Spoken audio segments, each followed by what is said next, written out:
الحمد لله نحمده ونستعينه ونؤمن به ونتوكل عليه ونعوذ بالله من شرور أنفسنا ومن سيئات أعمالنا من يهده الله فلا مضل له ومن يضلله فلا هادي له وأشهد أن لا إله إلا الله وحده لا شريك له وأشهد أن محمدا عبده ورسوله أرسله بالهدى ودين الحق ليظهره على الدين كله ولو كره المشركون اللهم صل على محمد وعلى آل محمد كما صليت على إبراهيم وعلى آل إبراهيم وبارك على محمد وعلى آل محمد كما باركت على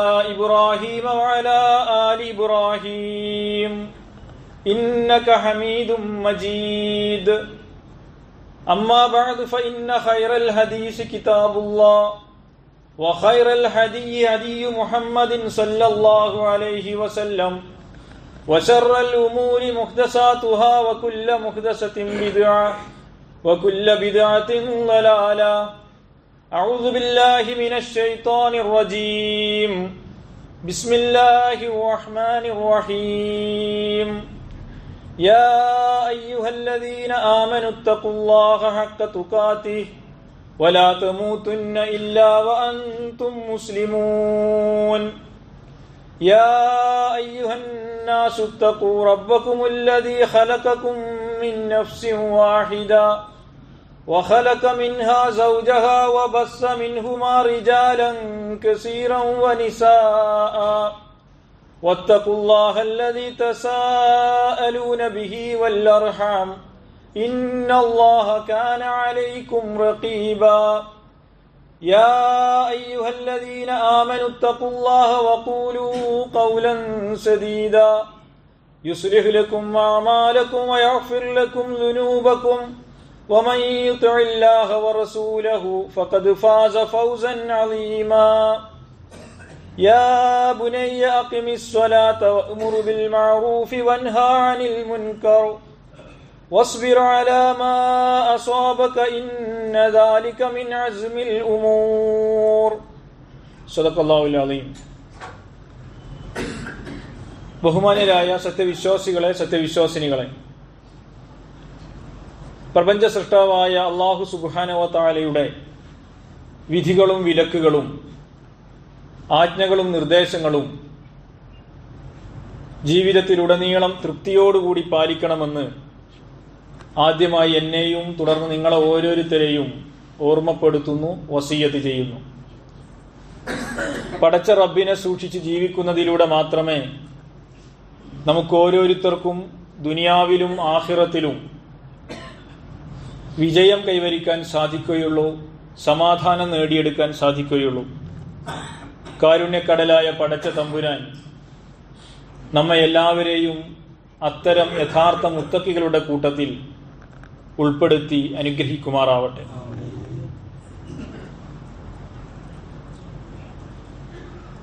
രക്ഷിതാക്കൾ, മാതാപിതാക്കൾ എന്നുള്ള നിലക്ക് മക്കളോടുള്ള ബാധ്യതയുമായി ബന്ധപ്പെട്ട് ഇസ്ലാമിന്റെ വളരെ പ്രധാനപ്പെട്ട അടിസ്ഥാനങ്ങൾ തൗഹീദും അതേപോലെ തന്നെ ആഖിറത്തും കുട്ടികളെ വീട്ടിൽ നിന്ന് തന്നെ അഭ്യസിപ്പിക്കണം, അവരെ പഠിപ്പിക്കണം എന്നു മാത്രമല്ല അതിന്റെ മാതൃകകളായി അവർക്ക് മുന്നിൽ ജീവിച്ച് കാണിച്ചു കൊടുക്കുകയും വേണം എന്നതിനെ സംബന്ധിച്ചാണ് കഴിഞ്ഞ ഖുതുബയിൽ നിങ്ങളുടെ ശ്രദ്ധയിൽപ്പെടുത്തിയത്. ചരിത്രത്തിൽ കഴിഞ്ഞു പോയിട്ടുള്ള ലുക്മാൻ അലൈഹിസ്സലാം എന്ന് പറയുന്ന മഹാനുഭാവന്റെ വിശുദ്ധ ഖുർആൻ മകന് നൽകിയ ഉപദേശങ്ങൾ ഉദ്ധരിച്ചുകൊണ്ടായിരുന്നു നമ്മൾ അന്ന് സംസാരിച്ചത്. ആ ഉപദേശങ്ങൾ തന്നെയാണ് യഥാർത്ഥത്തിൽ ഓരോ മുഅ്മിനായ മുസ്ലിമായ രക്ഷിതാവും തന്റെ മക്കളെ പഠിപ്പിക്കുകയും ഉപദേശിക്കുകയും ചെയ്യേണ്ടത്. ലുക്മാൻ അലൈഹിസ്സലാം വലിയ തത്വജ്ഞാനിയായിരുന്നു, ദാർശനികനായിരുന്നു, മഹാനായിരുന്നു, ഭരണാധികാരിയായിരുന്നു എന്നൊക്കെ നമ്മൾ പറയുകയുണ്ടായി. അങ്ങനെയുള്ള ഒരു മനുഷ്യന്റെ സാമൂഹിക പദവി, സോഷ്യൽ സ്റ്റാറ്റസ് എന്ന് പറയുന്നത് വളരെ ഉന്നതമായിരിക്കും. സ്വാഭാവികമായും അന്നത്തെ ഉന്നത നിലവാരത്തിലുള്ള പല കാര്യങ്ങളും തന്റെ മകനെ അദ്ദേഹം അഭ്യസിപ്പിച്ചിട്ടുണ്ടായിരിക്കും, പലതും പഠിപ്പിച്ചു കൊടുത്തിട്ടുണ്ടായിരിക്കും. നമ്മുടെ ഇന്നത്തെ ഭാഷയിൽ പറഞ്ഞാൽ വലിയ വലിയ യൂണിവേഴ്സിറ്റികളിൽ പഠിപ്പിച്ചിട്ടുണ്ടായിരിക്കും, വലിയ ഗുരുനാഥന്മാരുടെ കീഴിൽ വിദ്യ അഭ്യസിച്ചിട്ടുണ്ടായിരിക്കും. ഒരുപക്ഷെ ലുക്മാൻ അലൈഹിസ്സലാം വലിയ പണക്കാരനായിരുന്നുവെങ്കിൽ വലിയ പണവും അതിനുവേണ്ടി ചെലവഴിച്ചിട്ടുണ്ടായിരിക്കും. പക്ഷെ അങ്ങനെയൊക്കെയാണെങ്കിലും ലുക്മാൻ അലൈഹിസ്സലാമിൻ്റെതായി വിശുദ്ധ ഖുർആൻ എക്കാലത്തേക്കുമുള്ള ആളുകൾക്ക് വേണ്ടി ഉദ്ധരിച്ചത് മകനെ അദ്ദേഹം പഠിപ്പിച്ച, പരിശീലിപ്പിച്ച, ഉപദേശിച്ച ഈ സ്വഭാവത്തിലുള്ള കാര്യങ്ങളാണ് എന്ന് നമുക്ക് കാണാൻ സാധിക്കും. എന്ന് പറഞ്ഞാൽ അതാതു കാലങ്ങളിലേക്ക് ആവശ്യമായ മറ്റെന്തെല്ലാം പഠിപ്പിച്ചാലും, മറ്റെല്ലാം പരിശീലിപ്പിച്ചാലും ഇസ്ലാമിന്റെ വളരെ പ്രധാനപ്പെട്ട ഈ അടിസ്ഥാനങ്ങൾ മക്കളെ പഠിപ്പിക്കുന്ന കാര്യത്തിൽ വിട്ടുപോകരുത് എന്നാണ്. അത് അനിവാര്യമായും അവരെ പഠിപ്പിച്ചിരിക്കണം എന്നാണ്. ഇനി അതല്ല, മറ്റൊന്നും അവരെ പഠിപ്പിച്ചിട്ടില്ലെങ്കിൽ പോലും മക്കളെ ഈ കാര്യങ്ങൾ പഠിപ്പിച്ചിരിക്കണം എന്നല്ല, മറ്റു കാര്യങ്ങൾക്ക് പ്രാധാന്യം നൽകുന്ന ഘട്ടത്തിൽ ഈ കാര്യങ്ങളെ ലാഘവത്തോടുകൂടി കാണുകയും ചെയ്യരുത് എന്നൊക്കെ ഈ ആയത്തുകൾ വെച്ചുകൊണ്ട്, ലുക്മാൻ അലൈഹിസ്സലാമിന്റെ ഉദാഹരണങ്ങൾ വെച്ചുകൊണ്ട് നമുക്ക് പറയുവാൻ സാധിക്കും. അപ്പൊ സ്വാഭാവികമായും നമ്മുടെ കാലഘട്ടത്തിൽ ജീവിച്ചുകൊണ്ടിരിക്കുന്ന ആളുകൾ എന്നുള്ള നിലക്ക് സമകാലികമായ സാഹചര്യത്തെ വിലയിരുത്തുമ്പോൾ പല സ്വഭാവത്തിലും വളരെ അനിവാര്യമായി നമ്മളെ മക്കളെ പഠിപ്പിക്കേണ്ടതായിട്ട് വരും, പുതിയ തലമുറക്ക് നൽകേണ്ടതായിട്ട് വരും.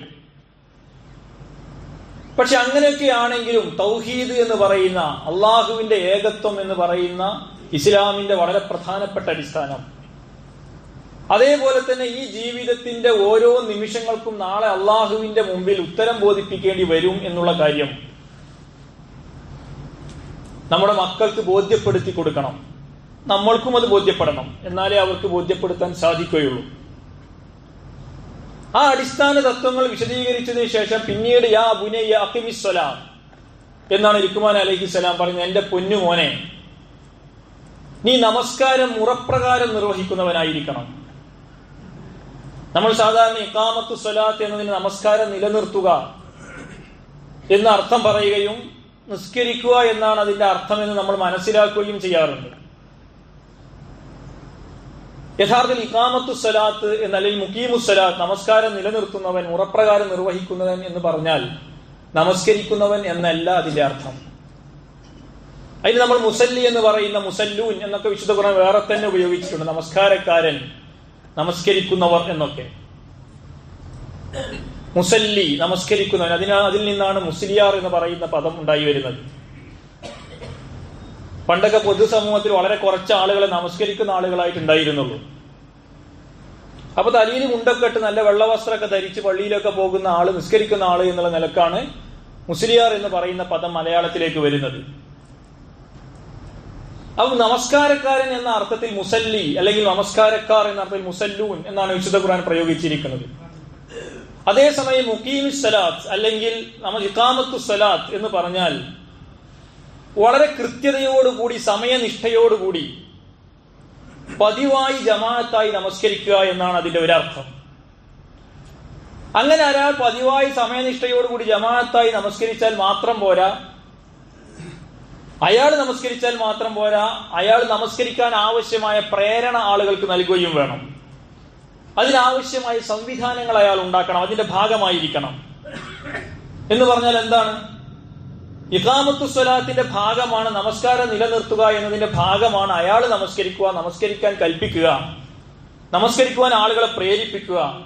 ജമാഅത്തായി നമസ്കരിക്കാൻ ആവശ്യമായ പള്ളി സംവിധാനിക്കുക, അത് പരിപാലിക്കുക, അവിടെ കൃത്യമായ ജമാഅത്ത് നടത്താൻ ആവശ്യമായ സംവിധാനങ്ങൾ ഒരുക്കുക എന്നൊക്കെ പറയുന്നത് ഇഖാമത്തു സ്വലാത്തിന്റെ അർത്ഥത്തിൽ വരുന്നതാണ്. അപ്പൊ ഒരു കുട്ടിയോട് യാ ബുനയ്യ അഖിമി സ്വലാ, നീ നമസ്കാരം നിലനിർത്തുക എന്ന് പറഞ്ഞാൽ അതിന്റെ അർത്ഥം എന്താണ്? സമൂഹത്തിൽ നടക്കുന്ന ഇമ്മാതിരി ദീനീ പരിപാടികളുടെ ഒക്കെ ആളായിട്ട് നീ ഉണ്ടാവണം എന്നാണ്. പള്ളിയുമായി ബന്ധപ്പെടുന്ന ഒരാളായിരിക്കണം. അപ്പൊ പള്ളി കേന്ദ്രീകരിച്ച് എന്തെന്തെല്ലാം കാര്യങ്ങൾ നടക്കും? അങ്ങനെ സാമൂഹ്യ പ്രവർത്തനം നടത്തുന്ന ഒരാളായി നീ മാറണം. ദീനീപരമായി സാമൂഹ്യ പ്രവർത്തനം നടത്തുന്ന ആളുകളുമായി ബന്ധമുള്ള, അവർക്ക് നമസ്കരിക്കാൻ ആവശ്യമായ സൗകര്യങ്ങൾ ചെയ്തു കൊടുക്കുന്ന. അപ്പൊ നമ്മുടെ കാലത്തേക്ക് അത് വിശദീകരിച്ചുമ്പോൾ പള്ളി ഉണ്ടായിരിക്കും, പള്ളിയിൽ ഇമാമിനെ നിശ്ചയിക്കൽ ഉണ്ടായിരിക്കും, പള്ളിക്ക് മൈക്ക് വാങ്ങലുണ്ടായിരിക്കും, മഹല്ലുണ്ടായിരിക്കും. ഇങ്ങനെയൊക്കെയുള്ള ഒരു സംവിധാനത്തിന്റെ ഭാഗമായി നീ വളരണം എന്നാണ് അഖിമിസ്വല എന്ന് പറയുന്നതിന്റെ അർത്ഥം. നിങ്ങൾ ആലോചിച്ചു, ജമാഅത്ത് നമസ്കാരങ്ങളെ കുറിച്ച് വിശുദ്ധ ഖുർആൻ പ്രവാചകൻ സല്ലല്ലാഹു അലൈഹി വസല്ലം പഠിപ്പിക്കുന്നിടത്ത് ഒരിക്കൽ നബി സല്ലല്ലാഹു അലൈഹി വസല്ലം നമസ്കാരം കഴിഞ്ഞതിന് ശേഷം പറയുന്നുണ്ട്, ഇന്ന് ആരൊക്കെയാണ് ജമാഅത്തിന് വരാത്തത്, അവരവരുടെ വീടോടുകൂടി ചുട്ടുകൊല്ലണം എന്ന് ഞാൻ ആഗ്രഹിക്കുന്നു എന്ന് വളരെ ഗൗരവത്തിൽ അദ്ദേഹം പറയുന്നുണ്ട്, പ്രവാചകൻ മുഹമ്മദ് മുസ്തഫ സല്ലല്ലാഹു അലൈഹി വസല്ലം. നമുക്കറിയാലോ, നമുക്ക് ഒറ്റക്ക് നമസ്കരിച്ചാലാണ് ഖുശൂ കൂടുതൽ ഉണ്ടാവുക, തെക്കുവ കൂടുതൽ ഉണ്ടാവുക എന്ന്. എന്നാലും 5 വക്തും പള്ളിയിൽ വന്ന് ജമാഅത്തായിട്ടാണ് നമ്മൾ നമസ്കരിക്കേണ്ടത് എന്ന് ദീനുൽ ഇസ്ലാം കൽപ്പിക്കാനുള്ള കാരണം എന്താണ്? അതിന് വലിയ പ്രാധാന്യം നൽകാനുള്ള കാരണം എന്താണ്? നമ്മുടെ ഭക്തി തെക്കുവ എന്ന് പറയുന്നത് സ്വകാര്യമായി ഒളിപ്പിച്ചു വെക്കേണ്ട ഒന്നല്ല. ആളുകളുമായി ബന്ധപ്പെടുക, ആളുകൾ അറിയുക, സമൂഹവുമായി ബന്ധപ്പെടുക എന്നതാണ് 5 സമയവും പള്ളിയിൽ വരിക എന്ന് പറയുന്നതിൽ ഒരർത്ഥം എന്ന് പറയുന്നത്. അപ്പൊ അഖിമിസ്വലാ, യാ ബുനയ്യ അഖിമിസ്വലാത്ത് എന്ന് പറഞ്ഞാൽ ആരാധനാകർമ്മങ്ങളിൽ നല്ല നിഷ്ഠയുണ്ടായിരിക്കണം എന്നതോടൊപ്പം തന്നെ സമൂഹവുമായി അയാൾ എൻഗേജ് ചെയ്തുകൊണ്ടിരിക്കുകയും ചെയ്യണം എന്നുള്ളതാണ്. മുസ്ലിം ഉമ്മത്തിന്റെ ദീനീ പ്രവർത്തനങ്ങളിൽ അയാൾ ഉണ്ടായിരിക്കണം. ആരുണ്ടായിരിക്കണം? നമ്മൾ ഓരോരുത്തരും നമ്മുടെ മക്കളെ ഈ കാര്യം ഉപദേശിക്കണം എന്നാണ് അല്ലാഹു സുബ്ഹാനഹു വ തആല പറയുന്നത്. പിന്നീട് പറയുന്നു, വഅ്മുർ ബിൽ മഅറൂഫ് വൻഹാ അനിൽ മുൻകർ, നീ നന്മ കൽപ്പിക്കുകയും തിന്മ നിരോധിക്കുകയും വേണം. അതും കുട്ടികളെ പഠിപ്പിക്കണം എന്നുള്ളതാണ്. നമ്മളെ സംബന്ധിച്ചിടത്തോളം നമുക്കറിയാം, നമ്മുടെ മുസ്ലിം സമുദായത്തിന്റെ തന്നെ ന്യായം, ആ മുസ്ലിം സമൂഹം ഒരു മുസ്ലിം ഉമ്മത്തായി അല്ലാഹു സുബ്ഹാനഹു വ തആല സവിശേഷമായി ഉണ്ടാക്കിയെടുക്കുന്നുള്ള ന്യായം തന്നെ പറഞ്ഞത് തഅ്മുറൂന ബിൽ മഅറൂഫി വതൻഹൗന അനിൽ മുൻകർ എന്നുള്ളതാണ്. നിങ്ങൾ നന്മ കൽപ്പിക്കുകയും തിന്മ തടയുകയും ചെയ്യുക. ആ ദൗത്യത്തിലേക്ക്, ആ സമുദായത്തിലേക്ക്, ഉമ്മത്തിലേക്ക് ഇവനെ കണ്ണി ചേർക്കണം എന്നാണ് വഅ്മുർ ബിൽ മഅറൂഫ് വൻഹാ അനിൽ മുൻകർ എന്ന് പറഞ്ഞാൽ. അപ്പൊ ലോകത്തുള്ള, സമൂഹത്തിലുള്ള, നാട്ടിൽ നടക്കുന്ന ഒരു കാര്യങ്ങളിലും ഇടപെടേണ്ടതില്ല. നീ അങ്ങോട്ട് മാറി അവിടെ നിന്ന് പോയിട്ട് ഇടങ്ങാറാവേണ്ടതില്ല. നീ നിന്റെ കാര്യം നോക്കിയിട്ട് പഠിച്ചിട്ട് അങ്ങനെ മുന്നോട്ട് പോയാൽ മതി എന്നൊരു കുട്ടിയെ പഠിപ്പിക്കുക എന്നുള്ളതല്ല. സമൂഹവുമായിട്ടുള്ള അവന്റെ ബന്ധത്തെ, സാമൂഹിക പ്രതിബദ്ധതയെ ആ കുട്ടിക്ക് പഠിപ്പിച്ചു കൊടുക്കുക, നമ്മുടെ മക്കൾക്ക് പഠിപ്പിച്ചു കൊടുക്കുക എന്നുള്ളത് ഒരു ഉപ്പയുടെ, ഒരു ഉമ്മയുടെ ഉത്തരവാദിത്തമാണ് എന്നാണ്. അതല്ലാതെ ഇപ്പോഴത്തെ കുട്ടികളെ ഇങ്ങനെ പുറത്തേക്ക് ഇറങ്ങലുണ്ടോ, മിണ്ടാറുണ്ടോ, ആളുകളോട് സംസാരിക്കാറുണ്ടോ എന്നൊക്കെ നമ്മൾ കുറ്റപ്പെടുത്തും എന്നതിനപ്പുറത്ത് ആ ഒരു പ്രേരണ അവരിൽ നമ്മൾ ഉണ്ടാക്കിയിട്ടുണ്ടോ, ഉണ്ടാക്കുന്നുണ്ടോ എന്നുള്ളൊരു ആത്മപരിശോധന കൂടി നമ്മുടെ ഭാഗത്ത് നിന്നുണ്ടാവേണ്ടതായിട്ടുണ്ട്. പ്രത്യേകിച്ച് നമ്മുടെ കുട്ടികളൊക്കെ അറിയാം, പുതിയ കുട്ടികളൊക്കെ ശ്രദ്ധിച്ചാൽ അറിയാം, ചോദ്യത്തിന് യെസ് ഓർ നോ ക്വസ്റ്റ്യന് മാത്രമേ അവർ ആൻസർ ചെയ്യുള്ളൂ.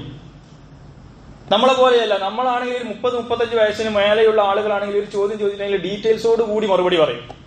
എങ്ങനെയാണ്, എപ്പോഴാണ്, എന്താണ്, നമ്മൾ ഫുൾ ഡീറ്റെയിൽസ് കൊടുക്കും. കുട്ടികളെ സംബന്ധിച്ചിടത്തോളം അങ്ങനെയല്ല. കല്യാണത്തിന് പോയിരുന്നോ? ആ. പിന്നെ അതിന്റെ അടുത്ത ഭക്ഷണം കഴിച്ചോ എന്നുള്ള അടുത്ത ചോദ്യം ചോദിക്കണം. ആരൊക്കെ ഇവിടുന്ന് കണ്ടു? ഓരോന്നിനും ചോദിച്ചാൽ അതിനുള്ള മറുപടിയെ കിട്ടും. അതവരുടെ സവിശേഷത. ഞാൻ പറയുന്നത് അതല്ല, സമൂഹവുമായി എൻഗേജ് ചെയ്യുന്ന, സമൂഹത്തിലെ കാര്യങ്ങൾ അറിയുന്ന, അല്ലെങ്കിൽ സമൂഹത്തിലേക്ക് എൻഗേജ് ചെയ്യാൻ പ്രാപ്തരാക്കുക, അവരത് പഠിപ്പിച്ചു കൊടുക്കുക എന്ന് പറയുന്നത് ഒരു മാതാപിതാക്കളുടെ ഉത്തരവാദിത്തമാകുന്നു എന്ന് വിശുദ്ധ ഖുർആൻ പറയുന്നു എന്നാണ്. അംറു ബിൽ മഅറൂഫ് വനഹ്യു അനിൽ മുൻകർ എന്ന് പറഞ്ഞാൽ നിങ്ങൾ ആലോചിച്ച് നോക്കൂ. നമ്മുടെ ജീവിതത്തിന്റെ ഏത് തുറകൾ എടുത്തു നോക്കിയാലും ജീവിതത്തിന്റെ സമസ്ത മണ്ഡലങ്ങളിലും കാണും നന്മയും തിന്മയും. അങ്ങനെ തിന്മ കാണുന്ന സന്ദർഭത്തിൽ അതിനെ എതിര് നിൽക്കുകയും നന്മ കാണുന്ന സന്ദർഭത്തിൽ അതിനെ പ്രോത്സാഹിപ്പിക്കുകയും ഇല്ലാത്ത നന്മയെ അവിടെ കൽപ്പിക്കുകയും ഉപദേശിക്കുകയും ചെയ്യുക എന്നതാണ് നിന്റെ സൃഷ്ടിപ്പിന്റെ ദൗത്യം, നീ മുസ്ലിമായതിന്റെ ദൗത്യം എന്ന് അള്ളാഹു മക്കളെ പഠിപ്പിക്കണം എന്നാണ് അള്ളാഹു നമ്മളോട് പറയുന്നത്. നമ്മുടെ കാലം എന്ന് പറയുന്ന, സ്ഥലം എന്ന് പറയുന്ന തിന്മ വാഴുന്ന കാലമാണ്. ആ പിശാച് തന്നെ പറഞ്ഞത് എന്താണ്, ചെകുത്താൻ തന്നെ പറഞ്ഞത് എന്താണ്? സ്വർഗത്തിലേക്ക് നിന്ന് ആട്ടി പുറത്താക്കുന്ന സന്ദർഭം സുമലാഅതിയന്നഹും മിൻ ബൈനി ഐദീഹിം വമിൻ ഖൽഫിഹിം വഅൻ അയ്മാനിഹിം വഅൻ ശിമാഇലിഹിം വലാ തജിദു അക്സറഹും ശാകിരീൻ. എന്നാൽ മനുഷ്യരുടെ മുന്നിലും പിന്നിലും ഇടത്തും വലത്തും അവരെ വഴിപിഴപ്പിക്കുന്നതായിട്ട് ഞാനുണ്ടാകും എന്ന് കരാറെടുത്തിട്ടാണ് പിശാച് അവിടെ നിന്ന് ഇറങ്ങിപ്പോരുന്നത്. എന്ന് പറഞ്ഞാൽ എന്താണ്? നമ്മുടെ മുന്നിലും പിന്നിലും ഇടതുപക്ഷത്തും വലതുപക്ഷത്തും ഒക്കെ തിന്മയുടെ വൈതാളികരുടെ തിന്മ ഉണ്ടായിരിക്കും. ആ തിന്മ ഉണ്ടായിരിക്കുന്ന സന്ദർഭത്തിൽ അതിന് എതിര് നിൽക്കുക എന്നുള്ളത് നമ്മുടെ ദൗത്യമാകുന്നു, എന്റെ മകന്റെ മകളുടെ ദൗത്യമാകുന്നു എന്ന് ഞാൻ പഠിപ്പിച്ചു കൊടുക്കുക എന്ന് പറയുന്നത് എന്റെ ബാധ്യതയാകുന്നു എന്നാണ്. അതിൽ ചെറിയ തിന്മകൾ ഉണ്ടായിരിക്കും, നമുക്ക് തന്നെ കൈകാര്യം ചെയ്യാവുന്ന, ഒരു കുട്ടിക്ക് അല്ലെങ്കിൽ ഒരു മകന് അല്ലെങ്കിൽ ഒരു വ്യക്തിക്ക് മാത്രം കൈകാര്യം ചെയ്യാവുന്ന തിന്മകൾ ഉണ്ടായിരിക്കും. അത് ചിലത് ഒറ്റയ്ക്ക് കൈകാര്യം ചെയ്യാൻ സാധിക്കുന്നതായിരിക്കും, ചിലത് കൂട്ടായിട്ട് തന്നെ നമുക്ക് നടപ്പിലാക്കാൻ സാധിക്കുകയുള്ളൂ. എല്ലാവരും സംഘം ചേർന്ന് നടപ്പിലാക്കേണ്ടതായിട്ട് തിന്മകൾ ഉണ്ടായിരിക്കും, ഒഴിവാക്കേണ്ടതായിട്ട് തിന്മകൾ ഉണ്ടായിരിക്കും. ചില നല്ല സംസ്കാരങ്ങളും ചില രീതികളും കൂട്ടായിട്ടായിരിക്കും നമുക്ക് നടപ്പിലാക്കാൻ സാധിക്കുകയുള്ളൂ. അപ്പോൾ സംഘടിതമായി നമ്മൾ മുന്നോട്ട് പോകേണ്ടി വരും. ചിലത് നമുക്ക് നാളെ നടപ്പിലാക്കാൻ സാധിക്കും, ചിലത് വർഷങ്ങളുടെ അധ്വാനത്തിലൂടെ ആയിരിക്കും ആ സമൂഹം അതിനനുസരിച്ച് മാറുക എന്ന് പറയുന്നത്. അപ്പൊ അതിനാവശ്യമായ നൈരന്തര്യവും സുബുറും ക്ഷമയും ഒക്കെ ഒരു വ്യക്തിയിൽ ഉണ്ടായിരിക്കേണ്ടതായിട്ടുണ്ടാവും. അപ്പൊ അങ്ങനെ അവർ ഉപദേശിക്കണം എന്ന് മാത്രമല്ല, ഇതൊക്കെ നടക്കുന്ന ഒരു മാതൃകയാണ് എന്റെ ഉപ്പ എന്റെ ഉമ്മ എന്ന് കുട്ടികൾക്ക് തോന്നുകയും വേണം. എന്ന് പറഞ്ഞാൽ നമ്മളും ആ മേഖലയിലൊക്കെ ഉണ്ടായിരിക്കണം എന്നർത്ഥം. ഇത് നമ്മളോട് അല്ലാഹു സുബ്ഹാനഹു വ തആല കൽപ്പിക്കുകയാണ്. വല്ലദീന നഫ്സി ബിയദിഹി ലാ തഅ്മുറുന ബിൽ മഅറൂഫി വലാ തൻഹൗന അനിൽ മുൻകർ ഔ ലാ യൂശികന്ന അല്ലാഹു അൻ യബ്അസ അലൈക്കും ഇഖാബൻ മിൻഹു സുമ്മ തദഊനഹു ഫലാ യുസ്തജാബ ലക്കും. എന്റെ ആത്മാവ് ആരുടെ കയ്യിലാണോ? പ്രവാചകൻ സല്ലല്ലാഹു അലൈഹി വസല്ലം നമ്മളെ പഠിപ്പിക്കുകയാണ്, നിങ്ങൾ നന്മ കൽപ്പിക്കുകയും തിന്മ തടയുകയും ചെയ്യുക. അങ്ങനെ നിങ്ങൾ ചെയ്യുന്നില്ല എങ്കിൽ അള്ളാഹുവിന്റെ ശിക്ഷയെ കാത്തിരിക്കുക. അങ്ങനെ നിങ്ങൾ ചെയ്യുന്നില്ല എങ്കിൽ പിന്നെ നിങ്ങളെ ദുആകളൊന്നും അല്ലാഹു സുബ്ഹാനഹു വ തആല സ്വീകരിക്കുകയില്ല. അപ്പൊ ഒരു സമൂഹത്തിൽ നന്മ കൽപ്പിക്കുകയും തിന്മ തടയുകയും ചെയ്യുന്ന ആളുകൾ ഉണ്ടായിരിക്കണം, എന്നാലേ നമ്മുടെ ദുആ പോലും സ്വീകരിക്കുകയുള്ളൂ എന്നാണ് അല്ലാഹു സുബ്ഹാനഹു വ തആല ഇവിടെ നമ്മളെ പഠിപ്പിക്കുന്നത്. ഇങ്ങനെ നന്മ കൽപ്പിക്കുക തിന്മ തടയുക എന്ന് പറയുന്നത് ഒരു ചെറിയ കാര്യമൊന്നുമല്ല. വസ്ബിർ അലാ മാ അസാബക ഇന്ന ദാലിക മിൻ അസ്മിൽ ഉമൂർ. വസ്ബിർ അലാ മാ അസാബക. അതിന്റെ മാർഗത്തിൽ വലിയ ക്ലേശങ്ങൾ, വലിയ ബുദ്ധിമുട്ടുകൾ, വലിയ പ്രയാസങ്ങൾ അനുഭവിക്കേണ്ടതായിട്ട് വരും. വലിയ പ്രയാസങ്ങൾ അനുഭവിക്കേണ്ടി വരും. ചിലപ്പോൾ ജനം കൈകാര്യം ചെയ്ത് കളയും, ജനം കല്ലെറിഞ്ഞു എന്നിരിക്കും, സകലവിധ പീഡനങ്ങളും ഏൽക്കേണ്ടതായിട്ട് വരും. അങ്ങനെയൊക്കെ നമുക്ക് നന്മ കൽപ്പിക്കുകയും തിന്മ തടയുകയും ചെയ്ത ആളുകളുടെ ചരിത്രം എടുത്ത് പരിശോധിച്ച് നോക്കിയാൽ നമുക്ക് കാണാൻ സാധിക്കും. അങ്ങനെയൊക്കെ ആണെങ്കിലും ഇതാണ് നിന്റെ വഴി, ഇതായിരിക്കണം നിന്റെ വഴി, നിന്റെ എല്ലാ അധ്വാന പരിശ്രമങ്ങളും നിന്റെ ബുദ്ധിയും നീ ഇതിനു വേണ്ടി ഉപയോഗിച്ചിരിക്കണം എന്ന് നമ്മൾ നമ്മുടെ മക്കളെ പഠിപ്പിച്ചിരിക്കണം, അവരെ ഉപദേശിച്ചിരിക്കണം എന്നാണ് വിശുദ്ധ ഖുർആൻ നമ്മളെ പഠിപ്പിക്കുന്നത് എന്ന് നമ്മൾ മനസ്സിലാക്കേണ്ടതായിട്ടുണ്ട്. അപ്പൊ മക്കളെ നേർവഴിക്ക് ഒന്ന് വളർത്തുക എന്ന് പറഞ്ഞാൽ എന്താണ്? മുസ്ലിം സമൂഹത്തെ അല്ലാഹു സുബ്ഹാനഹു വ തആല ഏൽപ്പിച്ചിരിക്കുന്ന ഉത്തരവാദിത്വം എന്താണോ അത് ഈ സമൂഹത്തിന്റെ ഉപ്പായി നിൽക്കുക എന്നുള്ളതാണ്. ഈ സമൂഹത്തെ ചെയ്യാതെ നിലനിർത്തുക എന്നുള്ളതാണ്. ഈ സമൂഹത്തെ നന്മയിലേക്ക് നയിക്കുക എന്നുള്ളതാണ്. ഈ സമൂഹം ആപതിച്ചു പോയിട്ടുള്ള എല്ലാ തിന്മകളിൽ നിന്നും അവരെ തടയുക എന്നുള്ളതാണ്. അതിൽ തന്റേതായ വിഹിതം നിർവഹിക്കുന്ന ഒരാളായി ആളുകളാക്കി നമ്മുടെ മക്കളെ മാറ്റിയെടുക്കുവാൻ നമുക്ക് ബാധ്യതയുണ്ട് എന്നാണ്. ഇന്ന ദാലിക മിൻ അസ്മിൽ ഉമൂർ. ഇതങ്ങനെ എല്ലാവർക്കും കഴിയുന്നില്ല. ഇന്ന ദാലിക മിൻ അസ്മിൽ ഉമൂർ 3 രൂപത്തിൽ അതിനെ മുഫസ്സിറുകൾ അർത്ഥം പറഞ്ഞതായിട്ട് കാണാൻ സാധിക്കും. ഇത് അത്യധികം ഉറച്ച കാര്യമാകുന്നു. ഏത്? നന്മ കൽപ്പിക്കുകയും തിന്മ നിരോധിക്കുകയും ചെയ്യാൻ നിങ്ങൾ തയ്യാറായിട്ടുണ്ട് എങ്കിൽ നിങ്ങൾക്ക് വലിയ ക്ലേശങ്ങൾ അനുഭവിക്കേണ്ടതായിട്ട് വരും. അവിടെ വസ്ബിർ അലാ മാ അസാബക, നിങ്ങളെ ബാധിക്കുന്ന കാര്യങ്ങൾ എന്തൊക്കെയുണ്ടോ അവിടെ സ്ഥൈര്യത്തോടുകൂടി ഇസ്തിഖാമത്തോടുകൂടി അവിടെ ഉറച്ചു നിന്നുകൊണ്ട് മുന്നോട്ട് പോകാൻ സാധിക്കണം. അതല്ല അവിടെ നിന്ന് നീ ഇടപെടരുത്, അയക്കെന്തിനാ നീ പോയത് എന്ന് വളരെ ചെറുപ്പത്തിലെ ഉപദേശിച്ച് സമൂഹത്തിൽ നിന്ന് അകറ്റുന്ന അല്ലെങ്കിൽ സമൂഹവുമായി ഒരു ബന്ധവുമില്ലാത്ത ആളുകളാക്കിയിട്ടല്ല നമ്മൾ മക്കളെ വളർത്തേണ്ടത് എന്നർത്ഥം. ഇന്ന ദാലിക മിൻ അസ്മിൽ ഉമൂർ, ഇത് വളരെയധികം ഊന്നി പറഞ്ഞ കാര്യമാകുന്നു.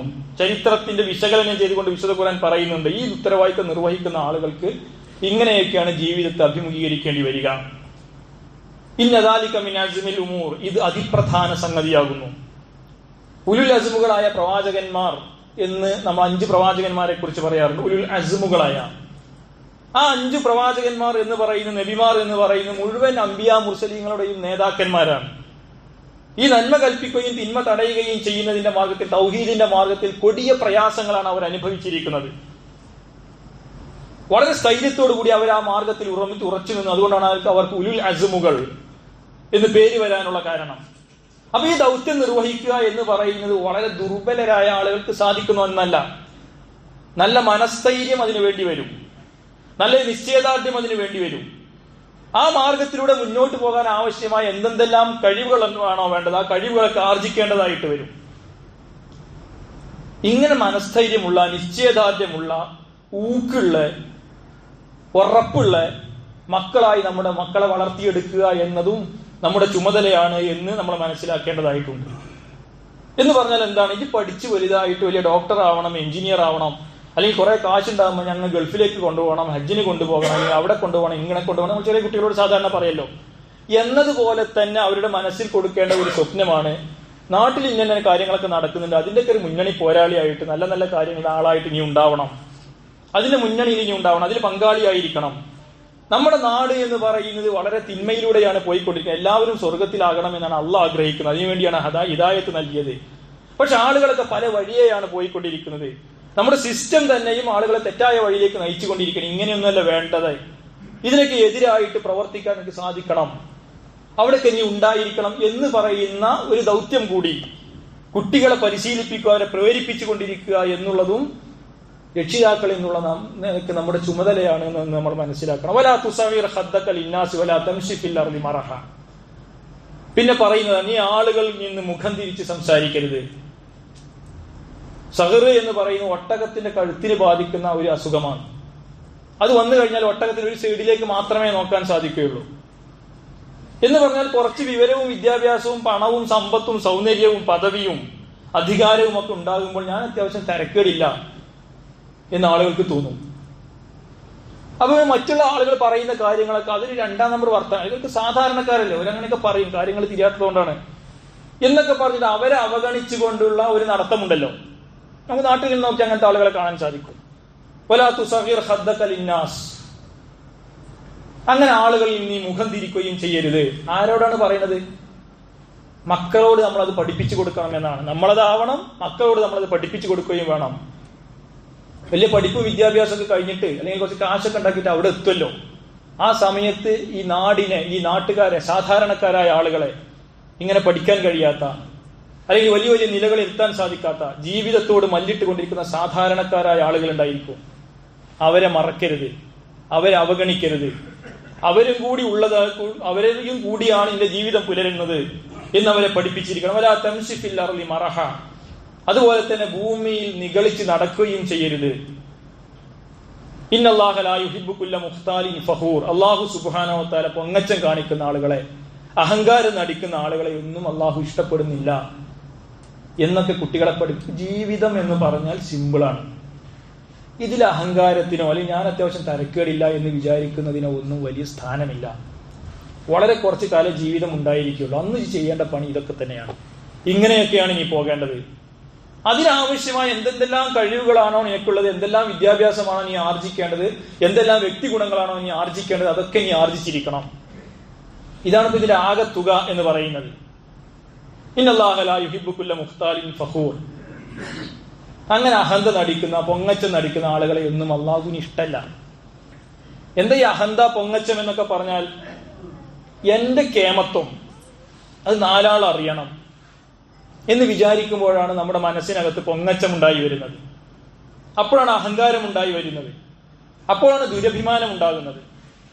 ഞാൻ അത്യാവശ്യം തിരക്കേടില്ല എന്ന് എനിക്ക് തന്നെ തോന്നുന്നു. ആണ്ടിനെ പറഞ്ഞില്ല, ആണ്ടി അത്യാവശ്യം തിരക്കേടില്ല എന്നതുപോലെ. അപ്പൊ അത് തോന്നാത്ത ഒരവസ്ഥയിലേക്ക്, അങ്ങനെയുള്ള ഒരു മാനസികാവസ്ഥയിലേക്ക് കുട്ടികളെ എത്തിക്കുക എന്ന് പറയുന്നത്. വഖ്സിദ് ഫീ മശീഖ്. അതുപോലെ തന്നെ നടത്തത്തിൽ നീ മിതത്വം പാലിക്കുക. ദീനിന്റെ ആളാണ് എന്ന് നടത്തം കണ്ടാൽ തോന്നണം. ഇപ്പൊ മുസ്ലിങ്ങളിൽ പെട്ടതാണല്ലോ, ആ നടത്തം കണ്ടില്ലേ എന്നല്ല പറയേണ്ടത്. ഒരിക്കലും പതിത്വം നമ്മുടെ നടത്തത്തിൽ തോന്നാൻ പാടില്ല.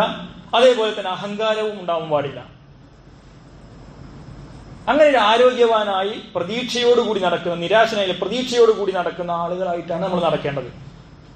ഉമറുൽ ഫാറൂഖ് റളിയല്ലാഹു അൻഹു അയാൾ തലയും താഴ്ത്തി ഇങ്ങനെ നടന്നപ്പോ അദ്ദേഹത്തെ ഒന്ന് ഞെട്ടിച്ചിട്ട് പറഞ്ഞു, വെറുതെ ദീനിനെ പരിഹസിക്കരുത്, ദീനിനെ അവഹേളിക്കരുത്. മുസ്ലിം ആണെങ്കിൽ ആർജവത്തോടു കൂടി നടക്കണം.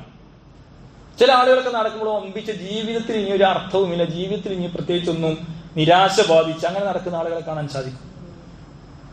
യാഥാർത്ഥ്യ ലോകവുമായി പരാജയപ്പെട്ട് ഏറ്റുമുട്ടി പരാജയപ്പെട്ട് അങ്ങനെയല്ല. വിശ്വാസി എന്ന് പറയുന്നത് എപ്പോഴും പ്രതീക്ഷയുള്ളവനായിരിക്കും. ആ പ്രതീക്ഷയിലേക്ക് പ്രതീക്ഷയോടുകൂടി നടക്കുന്ന ആളായിരിക്കും ഓരോ വിശ്വാസിയും എന്ന് പറയുന്നത്. വഅദുദുമിൻ സൗതിക്, അതുപോലെ തന്നെ ശബ്ദം അതിലും മാന്യത പാലിച്ചിരിക്കണം. എന്ന് പറഞ്ഞാൽ എന്താ, ഒച്ചയും പൊളിച്ചിട്ട് ഞാൻ എന്നെ ഉള്ള ഇവിടെ എന്നുള്ള നിലക്ക് ബാക്കി എല്ലാവരെയും അധിക്ഷേപിച്ച് ഞാൻ മാത്രമാണ് ശരി, ഞങ്ങൾ മാത്രമാണ് ശരി എന്ന സ്വഭാവത്തിൽ ഒച്ചയും പൊളിയിട്ട് നടക്കുകയും ചെയ്ത് ഒരു വ്യക്തിത്വം, ഇസ്ലാമിക വ്യക്തിത്വം എന്ന് പറഞ്ഞാൽ ഇങ്ങനെയൊക്കെ ആയിരിക്കും.